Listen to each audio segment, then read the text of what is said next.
Welcome, ladies and gentlemen. My name is Dustin Kircher. I got my partner here, Ben Dreiser, and we are MHP Nation. Today, we got an awesome guest. Been trying to get him on the show for a while. Uh, you guys probably see him all over the place. I know we do. You could also call him the Rhino guy, but his name is Jason Ramshaw. So, anyways, you guys have seen his marketing is definitely stands out. He's sending out deals all the time. They got deals. So, Jason, we appreciate you coming on show and looking forward to a conversation. Yeah, thanks for having me, guys. Appreciate it. Love MHP Nation and your whole crew. So Yeah. So I know our conversation that we are having prior to hit recording is obviously there's a lot of good stuff going on there. And I was like, wait, we gotta hit record first before we have this conversation because it was such good information. Um, Everybody knows you as the Rhino guy, at least in my little sphere. Everybody's like, oh yeah, you know the Rhino guy, Jason. Oh yeah, I see Jason's stuff coming around. Um, Tell us a little bit about that and how you got into this space and what you're doing. how I got into the space, man, I was once the food and beverage director for the Ritz Carlton. I got ran over by a drunk driver on my bicycle, and that put me in bed. I had to learn how to walk, and I was so angry at the guy that had hit me. And I laid in bed for like 3 days with anger in my heart, which is like not me on any given day. Mhm. And something just happened. First of all, I went to like halfway to the other side and back, however you want to Yeah. perceive that. But I did. Something happened. So near death And I'm experience, basically. yeah, Yep. whatever you want to call it. I mean, I can tell you now, people say, "Oh, I'm sorry you got ran over." I'm like, no, no, no, no, no. You should try it. Like, step out in front of a car. Mine was an accident, but like, I'm thankful for my pillowcase and Don't try this at my home, kids. ice cubes and uh, all these things that we just take for granted every day. So it Yeah. really allowed me to shift my perception of reality, right? Because we see it through our human eyes. Um, and I just started wanting to learn about everything, not mobile homes. They Hmm. weren't even on my mind. COVID hit. At that point, I was a food and beverage consultant for some of the top restaurants in St. Louis, where I'm from. And it was like 6 a.m. I get up at like 9:30. Right. I'm a later morning guy. Okay. And my buddy had said, "Hey, do you want to get involved with mobile home parks?" And I'm like, "It's 6:30 in the morning, click." And hung up on him. Uh, but that's how it started. That later that day, I had the urge. I started looking up and I said, "Wow, this is a asset class with a really bad stigma, right?" And Hmm. so we were looking for our first park, and that turned into looking for our second. And then, in order to find a park, you have to look at 150, and there's 40,000, and maybe out of the 150, you'll find one that works for you. But you could, if you don't know what you're doing and you're just starting, you could look for 3 years, Yeah.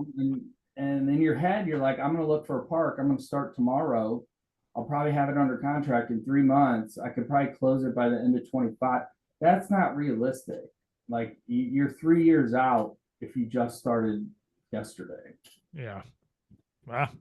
Got it. So that's interesting, that it brought your story from getting hit by a car to then get into that space. What part of the country are you in? I'm from the Midwest, Okay. Nice. uh, St. Louis, Missouri.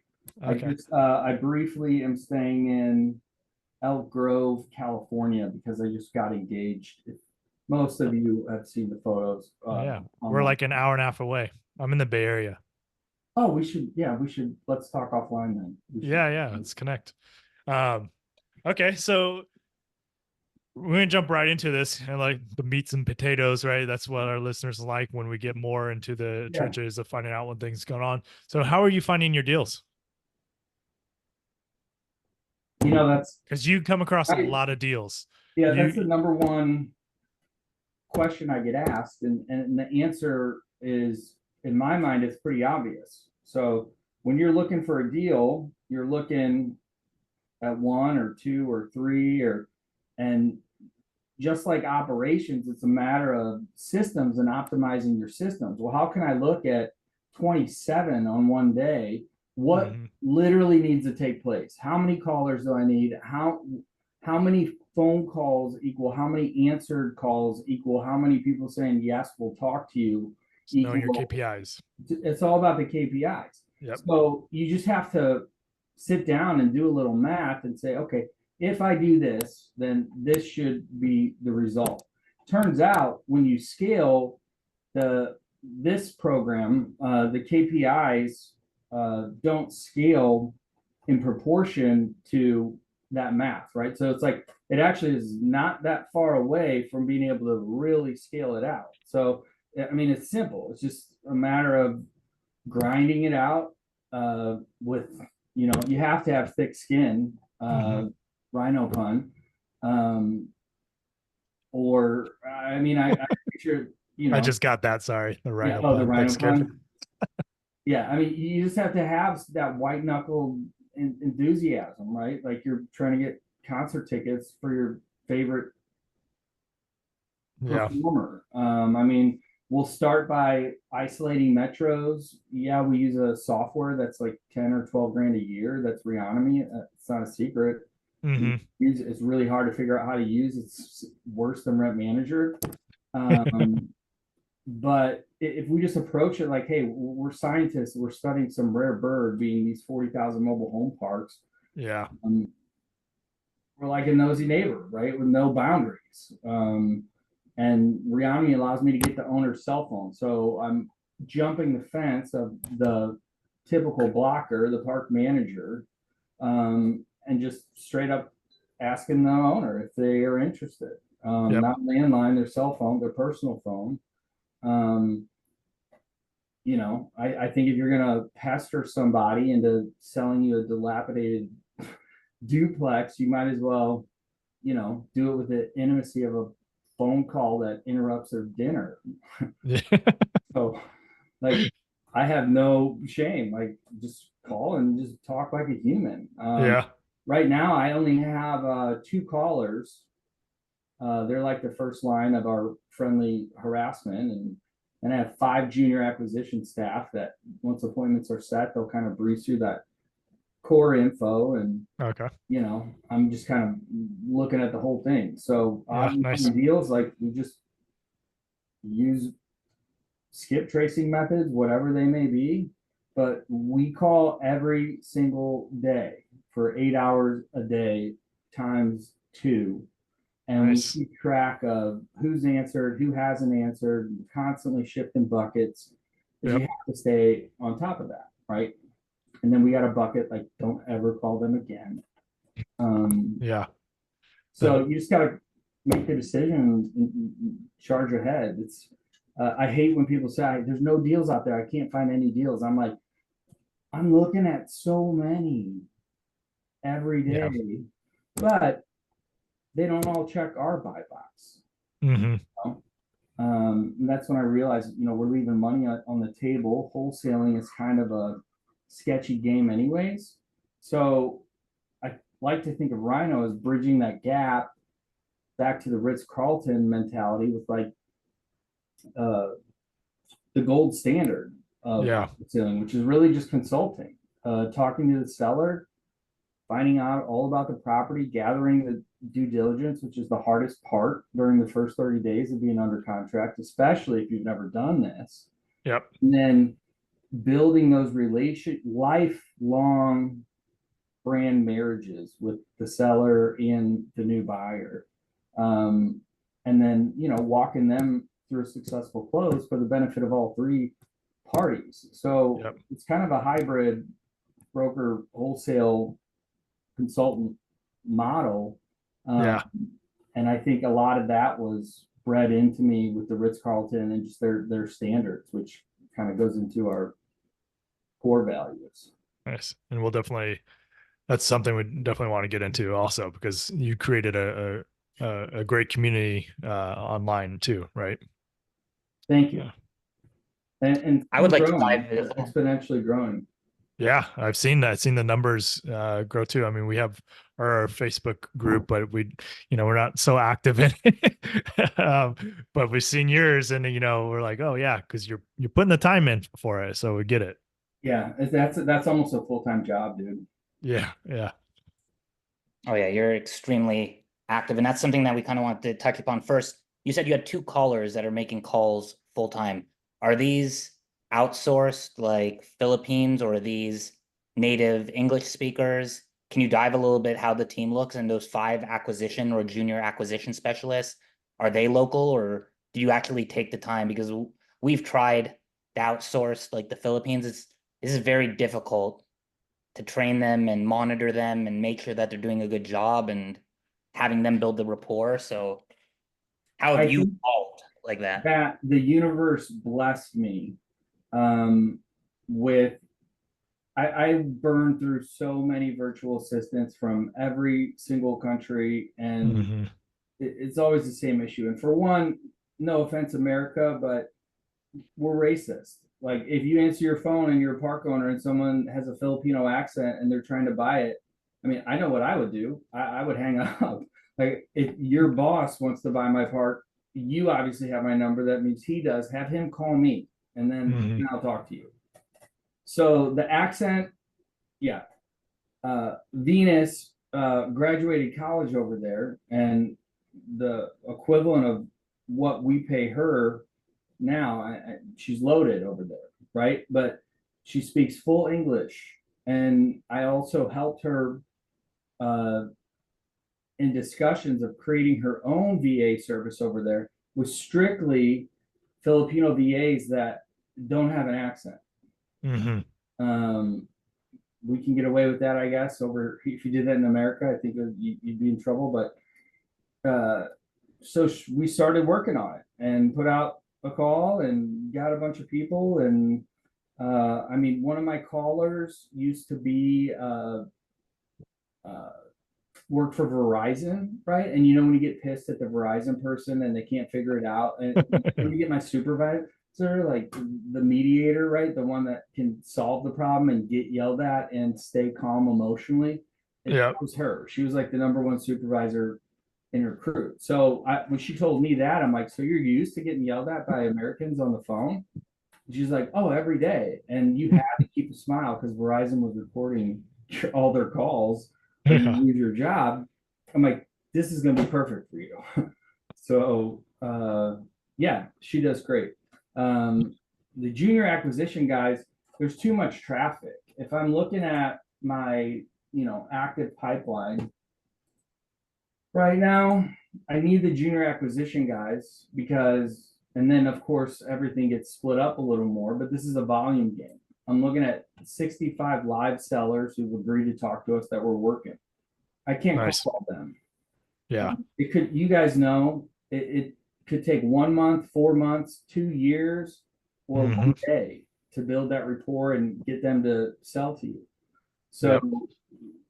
the junior acquisition guys, all four of them own their own property. So they're all operators, Okay. very involved in the business, and they're very involved in the space. And at any given time, they have 8 or 10 or 12 leads, right? Yeah. That have agreed to sell that they're just talking to. And when they get enough information that we can evaluate, then we make that transition to the proposal call if we have interest or we think we can help them out in whatever way. Okay.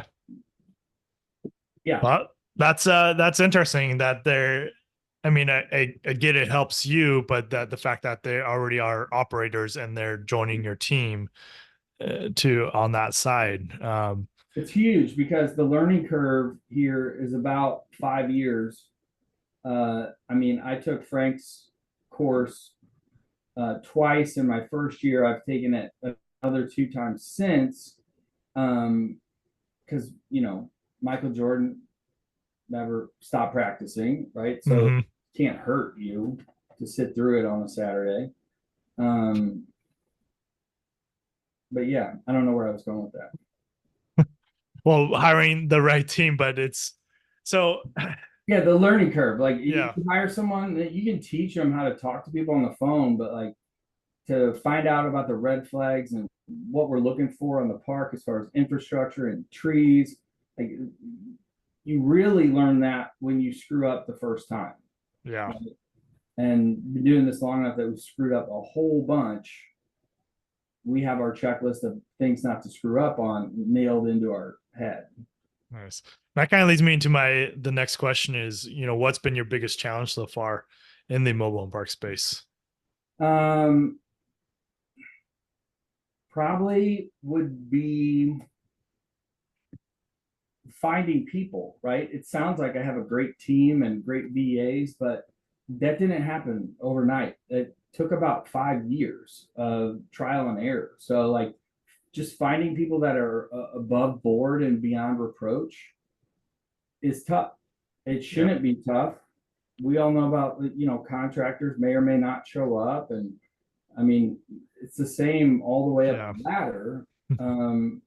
Integrity to me in this industry is so important because it's so small. There's 3 degrees between all of us.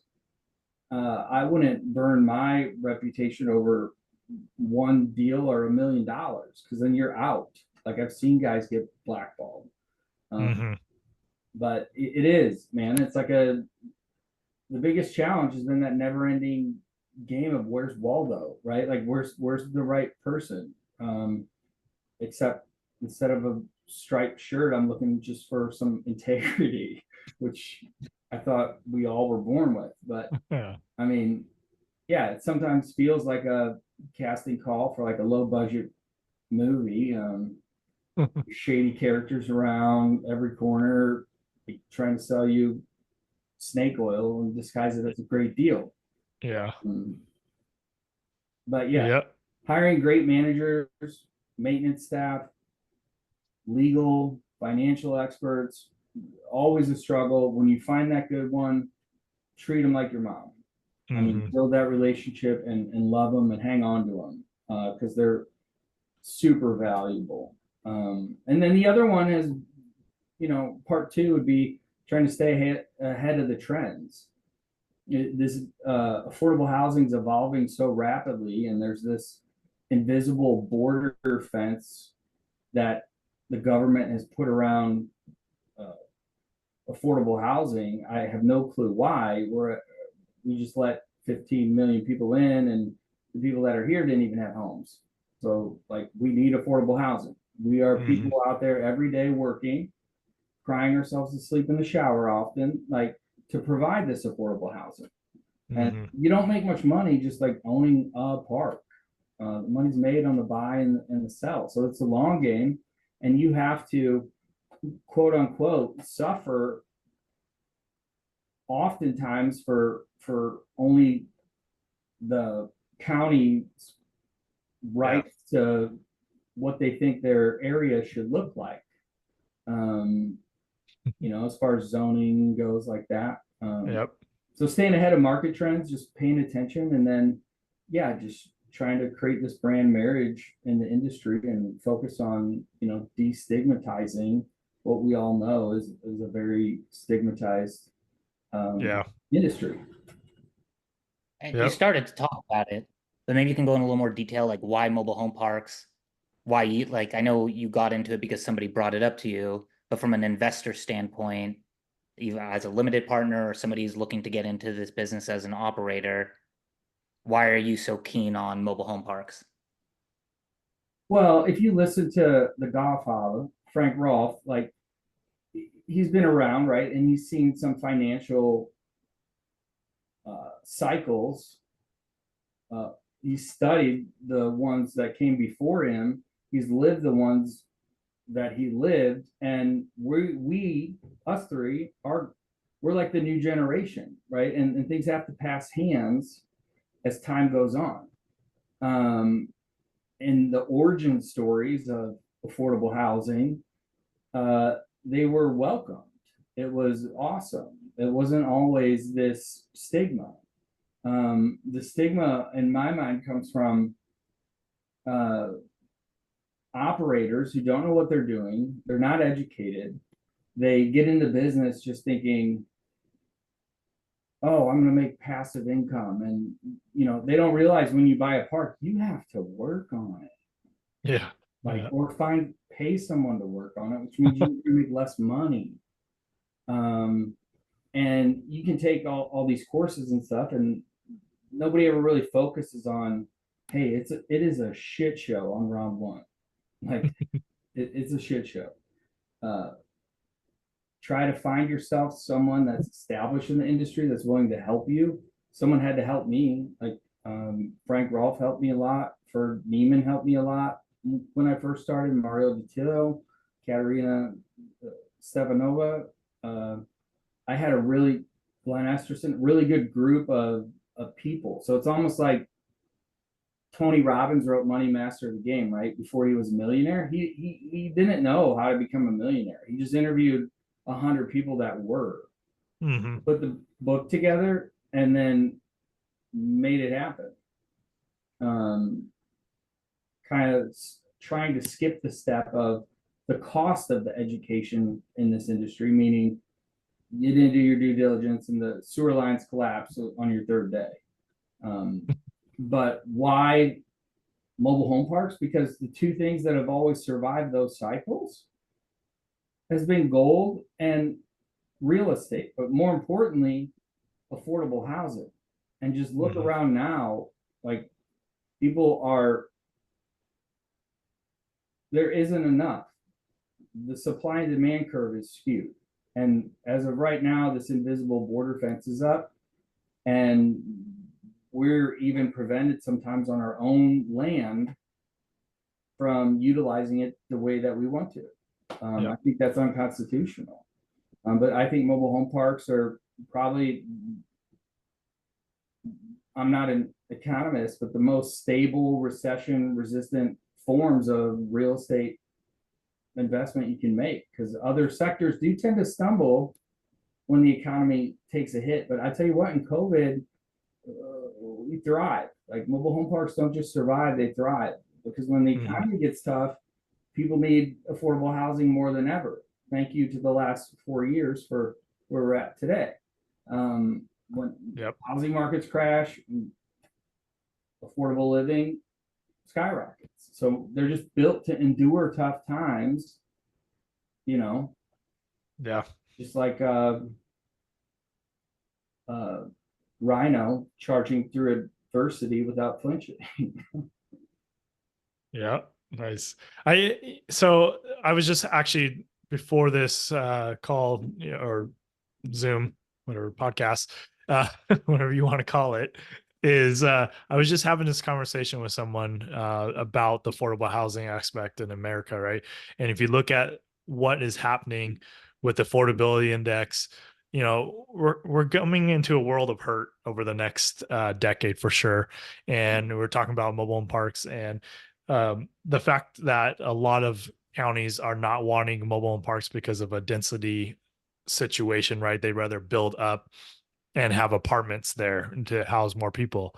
But that doesn't factor in long-term affordability, because if you factor in that if you're going to have tenant-owned homes and you're selling off the home, well, there's going to be a point where they now no longer have payments on that place. And so it becomes even more affordable to live, whereas a tenant is not going to be able to be in that situation.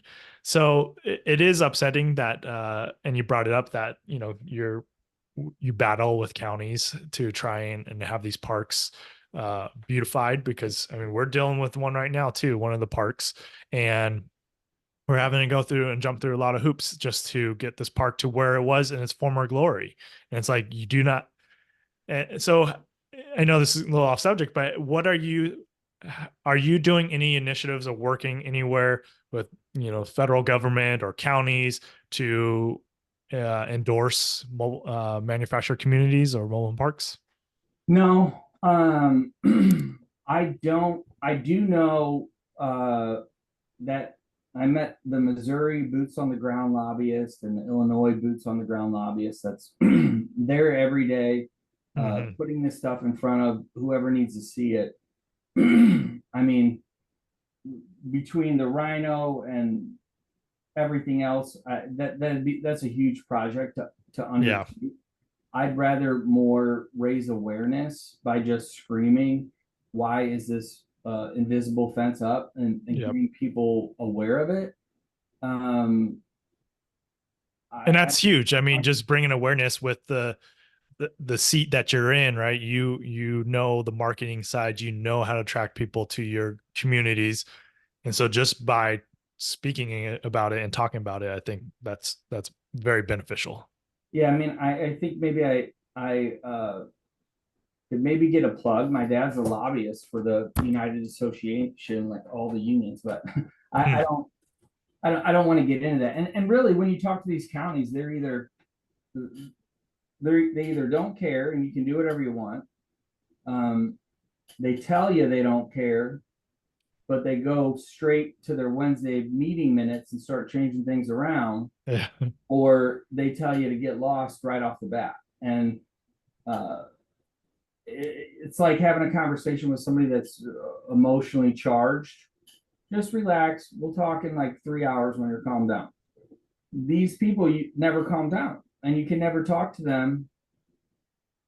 So the only way to handle it is to say, look, we're walking in with the municipal attorney, and that's kind of when they'll go, okay, all right. Like, and I've even told one county, one of my best friends, I helped him with about 200 pads, and this is in Missouri.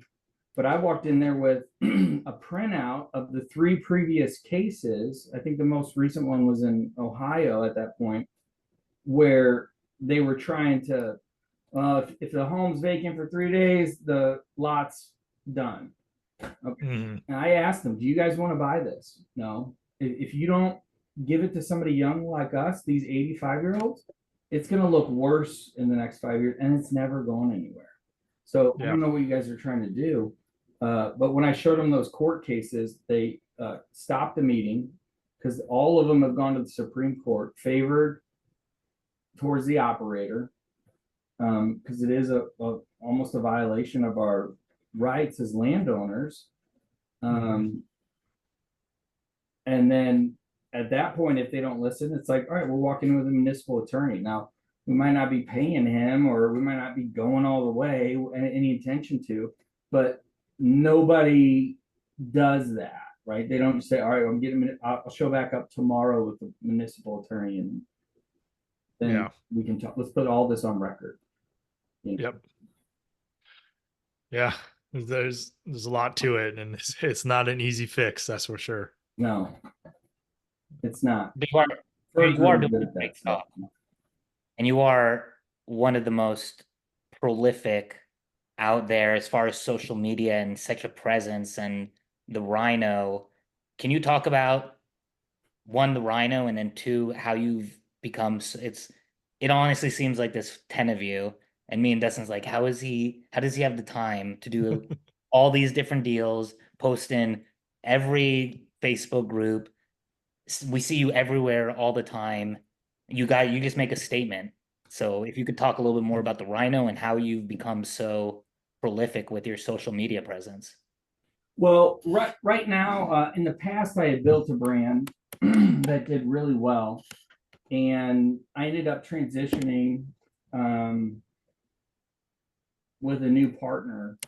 And I wanted, so I already had done the the 2 years of making my mistakes on my first parks. Well, I kind of applied that same principle to the branding. And I liked the idea of my previous, but when I started doing some research about the Rhino, I said this is super fitting, because the Rhino communities really represents more than just a brand. Although through the Ritz-Carlton, I've learned that brand marriage is very important. Like, let me ask you something, Dustin. If I say salt right now, what brand do you think of? Morton's. Okay, the girl with the umbrella. Like, we all saw it when we were kids. So like, you're Mhm. married to that brand. You'll eat any salt, but that's what you think of. Yep.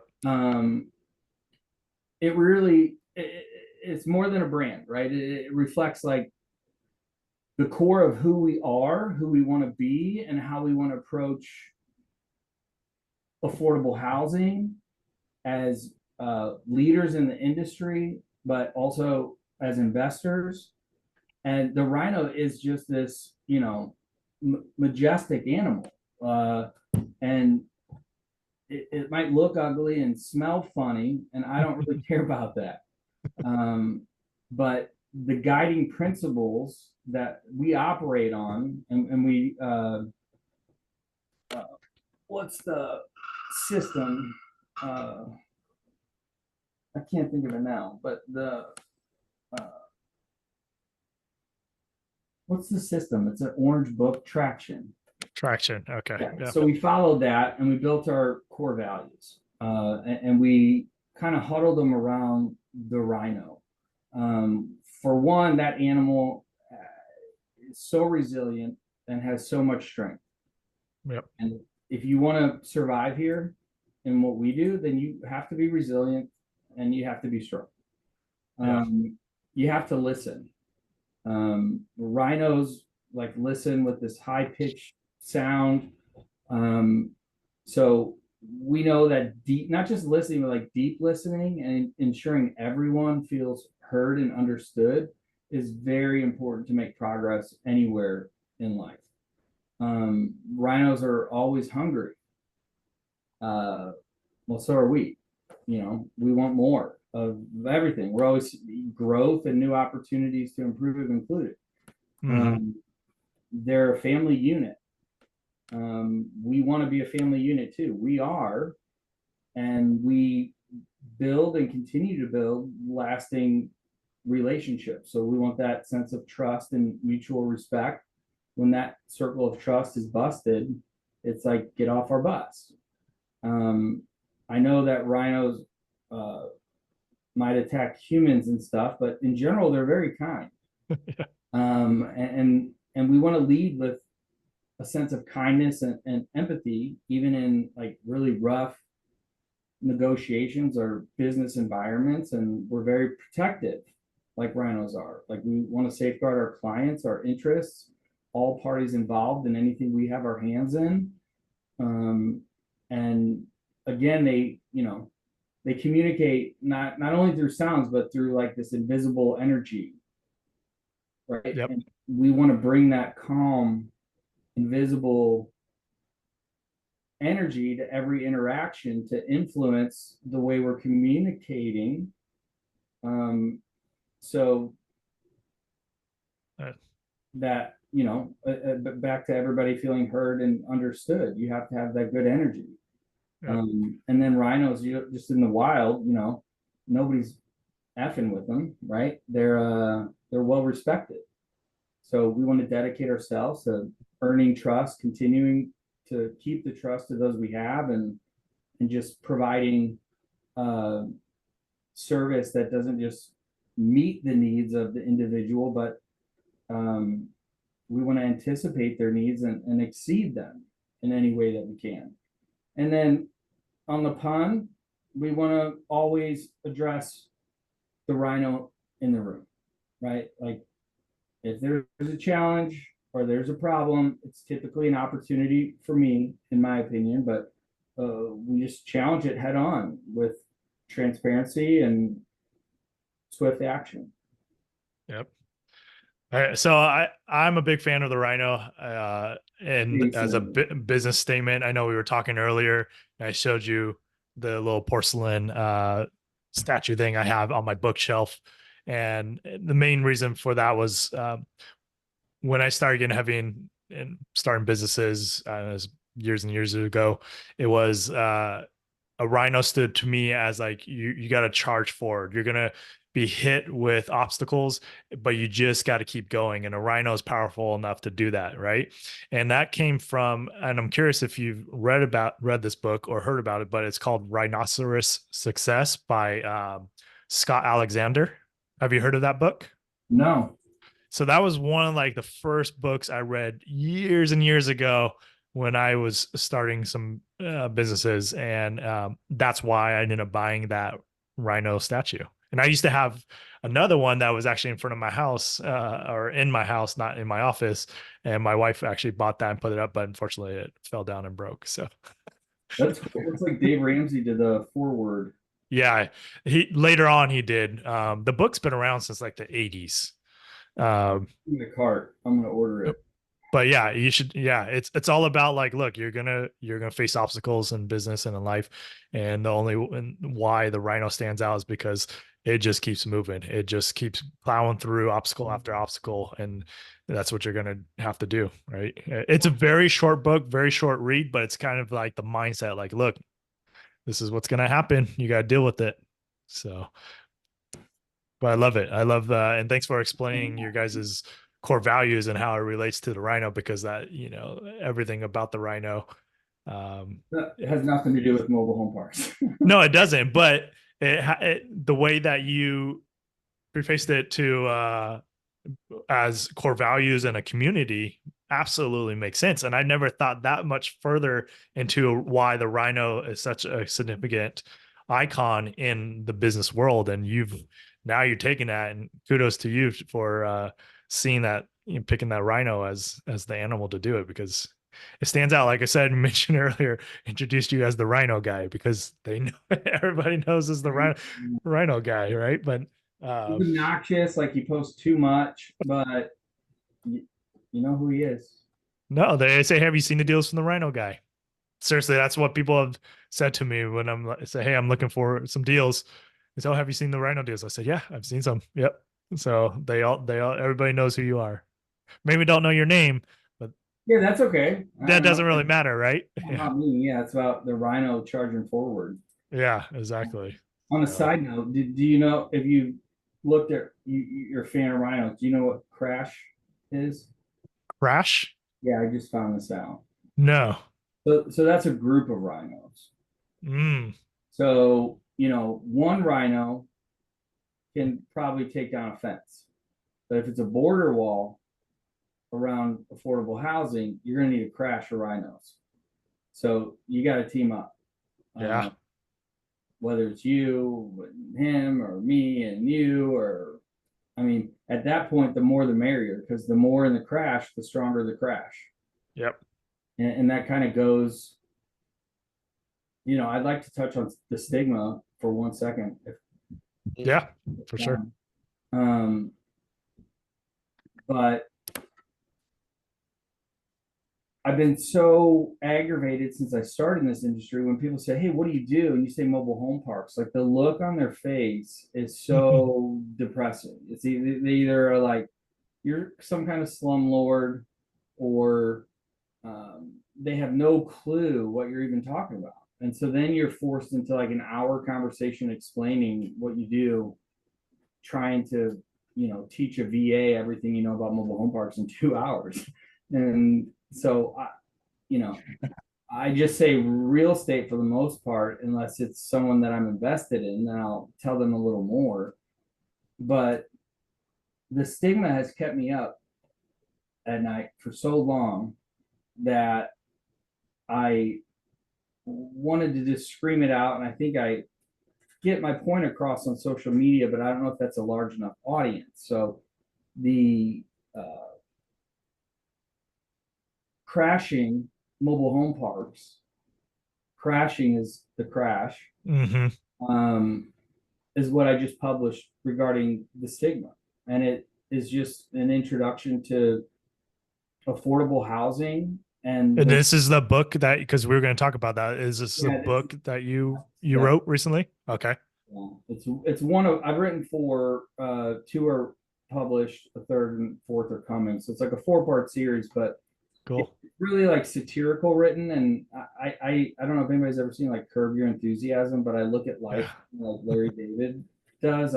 That's funny. Myself and all those experiences. So some of those are captured there, but the moral of the story is, let's get rid of the stigma, crash into it together, is we're all in this building our castle, right? We might be competitive, but at the end of the day, we only really compete with ourselves. But when they first started, like Frank started, they were heroes, right? but for decades we're like the black sheep of real estate. Like if uh we're like the real estate guys that have just given up on life, and we wear sweatpants to the grocery store, like in people's eyes. But Yeah. uh, you know, Yeah, I see that, and my kind of thought on this is, uh, maybe it's a little different than yours. I'm like, I, one, I got into this asset class from a buddy who owns lots of parks and is a mobile home park appraiser. And this was years ago. And I just never did it because I was still busy with the single family. But I always enjoyed it because it was kind of the outlier of real estate. Like you said, it's got the stigma, but I enjoyed the affordable housing aspect of it. And so I always knew I was going to be, when I got to a certain level, investing for a cause, right? And not just investing just to make money, but more investing like, yes, of course, I still need to make money, but also investing to help others. And there's certain asset classes in real estate that you're able to do that. So to me, like having the stigma in the mobile park, fine. If it's got it, I'm not here to try and convince anybody that mobile parks, it's not run by bad people or whatever, because it's not, but I'm not here to try and convince people of that. It's more like, if you are interested about and see the benefits, you're going to research it yourself, and then let's have a conversation, and then if this is something you're truly interested in, because then I look at it as like, look, there's more deals and parks for people like you and I and Ben to transform and make them nice, safe, affordable communities again, right? And so I'm willing to take on that challenge, but I get like the stigma, yeah, it sticks there, but if somebody is that interested in it, they'll do their own research and realize it's not to do. and just to clarify on that, from an investor standpoint, or what we do daily, those aren't the individuals that I'm trying to convince of this thing. Got it. The greater good of the whole industry. So maybe if there's just a general population looked at it differently, these Yeah, got it. bullshit wouldn't be tolerated. Yeah, If they found out, like, if you want, if you're like, should I or should I not invest in mobile home parks, like, go talk to someone else first, and then once your foot's in the water, come talk to me, I'll help you out, yeah, right? Right, I'm not going to convince, just like, yeah, I'm not going to convince you that you need to wake up, but I do think that with the crisis and right now the way it is, that kind of people are, at least it feels like this to me, waking up and like rubbing the sleep from their eyes and thinking, yeah, yeah, like nobody has anywhere to live. Maybe mobile home parks aren't just this quirky way to squeeze out a respectable return on investment. And what you said, like, you're investing, you're not playing the hero, but you're providing a solution at the same time for yourself and for the people without the housing. yep, Because clean, safe, affordable communities are probably more essential now than they were when they were created. yeah, And so, yeah, I don't know if it's a mission or if I just needed to get all those thoughts out of my head into a book to crash into that sigma. But yeah, so it kind of feels like, an old sitcom, and there needs to be some new thought process and leadership within the industry. yep. So how do people get a hold of this book that you've written, or even some of the previous books that you've written? Oh, if you just go to Amazon right now and you just Google or Amazon, like Rhino mobile home parks, they'll pop up. For the metrics to get noticed, you had to supplement it with some. So there's like the adult coloring book for rhinos that I made, and then because it helps with like the Amazon KDP metrics. Okay, yeah. So those, go for it if you love rhinos and have some crayons. They were thrown together in about an hour. It's a good way to relax a little bit. But yeah, we're right. This is the first one launched like literally 2 weeks ago.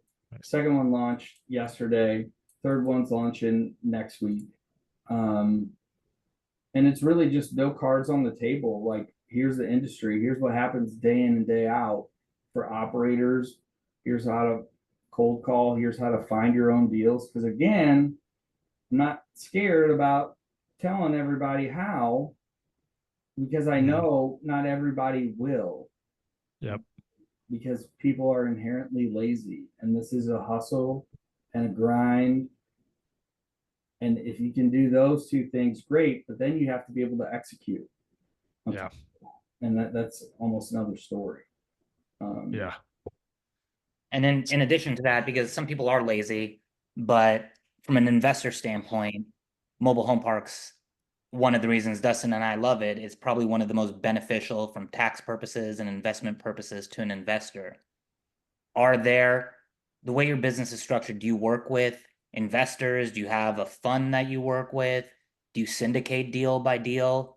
Can you talk a little bit how the structure when you're actually acquiring a park rather than just Yeah. wholesale? So if we decided it's a park that we're going to acquire, we can do it multiple different ways. I'm actually extremely open-minded and have probably done it every single way.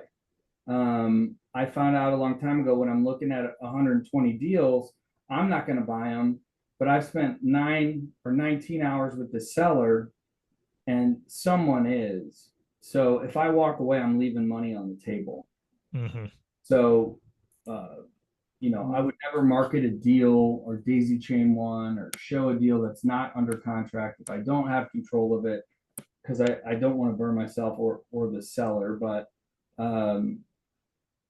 all that money from the fees, which is well worth it in my opinion, if you think about how hard is it to find a deal, build the rapport, get the first 30 days of documents. Like when you show up, you're on day 60. But through that aspect of this industry, have earned additional income that wouldn't have had from work that we were already doing. Mm-hmm. Took it a step further and did some copy paste clicks and built over 5 years a pretty strong network of strategic partners, as I would call them. We know what their buy box is, and a lot of times I'm on the phone. I know who's going to get. Sometimes it's just we'll take cash. Sometimes I'll take equity instead. Just depends on who we're talking to. If we're going to take it down, then maybe we'll buy it. I don't own any parks by myself. I have partners on all of them. My partner right now is getting ready to launch, I think, the second $10 million fund that they're part of. So I'm sure some deals will land there.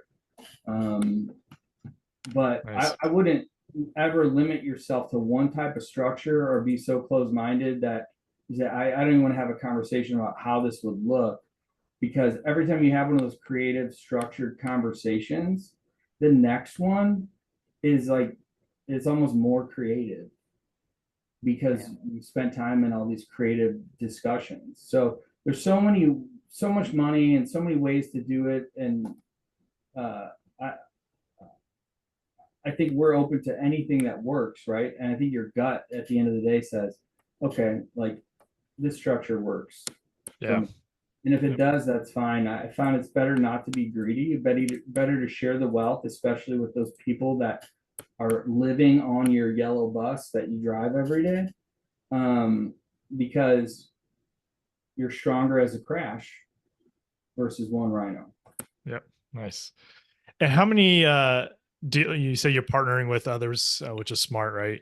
How many deals are you partnered up with now, or how many parks are you partnered up with? Collectively, just over like 1,200 pads. Nice. Amazing.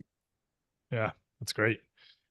And then when you're looking at, you're obviously talking to a seller and you realize this isn't a deal for yourself. What's that conversation sound like to the seller? I mean, that you're not going to be the end buyer, basically. One, I'll just let them know if we're not going to buy because of X, Y, and Z. It's a very simple conversation. Go Google me. You can look this up. If you need to call a couple references, we have them. But the benefit here is I'm going to consult the new buyer on your deal. I'm not just going to find them. So I have consulted to Crazy Story, a lot of struggling park owners that were sinking ships, right? Sometimes I've fixed it and sometimes it was not fixable. So when I say like gold standard, I literally mean that because there's so many guys that will say, here's the contract, the deal's yours, and like call you 90 days to get paid. My finger's on the pulse on like 27 deals moving towards closing right now. Nice. And that's conversation with the seller, with the new buyer, with the title, maybe third part, keep everybody on track on these critical dates for the benefit of everybody since we're this close, because it's so hard to even get that close. Yeah. If that answers. That's incredible. Yeah.